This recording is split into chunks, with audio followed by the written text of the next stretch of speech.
Hi friends, welcome to my KSY inform YouTube channel.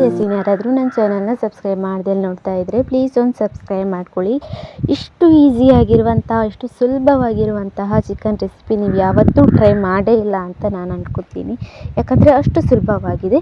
ಇದನ್ನು ಮಾಡೋದಕ್ಕೆ ಮೊದಲಿಗೆ ಒಂದು ಅರ್ಧ ಕೆಜಿ ನಾನು ಬಾಯ್ಲರ್ ಚಿಕನ್ನು ತಗೊಂಡಿದ್ದೀನಿ. ಇದಕ್ಕೆ 1 ಟೀ ಸ್ಪೂನ್ ಆಗುವಷ್ಟು ಅಚ್ಚ ಹುಡಿ, ಒಂದು ಅರ್ಧ ಟೀ ಸ್ಪೂನ್ ಆಗುವಷ್ಟು ಅರಿಶಿನ, ಒಂದು ಅರ್ಧ ಟೀ ಸ್ಪೂನ್ ಆಗುವಷ್ಟು ಪೆಪ್ಪರ್. ಖಾರ ಜಾಸ್ತಿ ತಿಂತೀರಂದರೆ ಜಾಸ್ತಿ ಆಗಿ ಮಾಡ್ಕೊಳ್ಳಿ. ರುಚಿಗೆ ಬೇಕಾದಷ್ಟು ಉಪ್ಪು, ಒಂದು ಈರುಳ್ಳಿನ ಕಟ್ ಮಾಡಿ ಸೇರಿಸ್ಕೊತಾ ಇದ್ದೀನಿ. ಜೊತೆಗೆ ಇದಕ್ಕೇನೆ ಅದಾದಮೇಲೆ ಕಾಯಿ ಮೆಣಸು ಅಥವಾ ಕ್ಯಾಪ್ಸಿಕಮ್ನ ಹಾಕೊಬೋದು. ಅದಾದಮೇಲೆ ಇದಕ್ಕೇನೆ ಒಂದು ಅರ್ಧ ನಿಂಬೆಹಣ್ಣಿನ ರಸ, 1 ಟೀ ಸ್ಪೂನ್ ಆಗುವಷ್ಟು ಶುಂಠಿ ಬೆಳ್ಳುಳ್ಳಿ ಪೇಸ್ಟ್ನ ಸೇರಿಸ್ಬಿಟ್ಟು ಇದನ್ನು ನೀಟಾಗಿ ಮಿಕ್ಸ್ ಮಾಡ್ಕೋಬೇಕು. ಆಮೇಲೆ ಒಂದು ಅರ್ಧ ಕಪ್ ಆಗುವಷ್ಟು ಗಟ್ಟಿ ಮೊಸರನ್ನ ಸೇರಿಸ್ಕೊಳ್ಳಿ.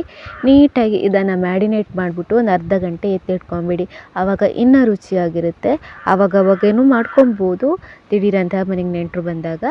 ಅದಾದಮೇಲೆ ಇವಾಗ ಒಂದು ಪ್ಯಾನಲ್ಲಿ ಸ್ವಲ್ಪ ಎಣ್ಣೆನೂ ಕಡಿಮೆ ಹಾಕ್ಕೊಬೋದು. ಅದಾದಮೇಲೆ ಸೋಂಪು ಕಾಳು ಸ್ವಲ್ಪ ಒಗ್ಗರಣೆಗೆ ಹಾಕ್ಕೊಂಡು ಡೈರೆಕ್ಟ್ ನಾವು ಇದನ್ನು ಮ್ಯಾರಿನೇಟ್ ಮಾಡ್ಕೊಂಡಿರುವ ಚಿಕನ್ನನ್ನೇ ಹಾಕ್ಕೊಂಡು ಚೆನ್ನಾಗಿಯೇ ಫ್ರೈ ಮಾಡ್ಕೊಬೇಕಾಗುತ್ತೆ. ಚೆನ್ನಾಗಿಯೇ ಫ್ರೈ ಮಾಡಿಕೊಂಡು ಅದರಲ್ಲೇ ನೀರು ಬಿಟ್ಕೊಂಡು ಅದಾಗೇ ಡ್ರೈ ಆಗ್ತಾ ಬರುತ್ತೆ. ಅದಾದಮೇಲೆ ಅರ್ಧ ಲೋಟ ನೀರನ್ನ ಸೇರಿಸ್ಬಿಟ್ಟು ನೀಟಾಗಿ ಮತ್ತೊಂದು 10 ನಿಮಿಷ ಫ್ರೈ ಮಾಡ್ಕೊಳ್ಳಿ.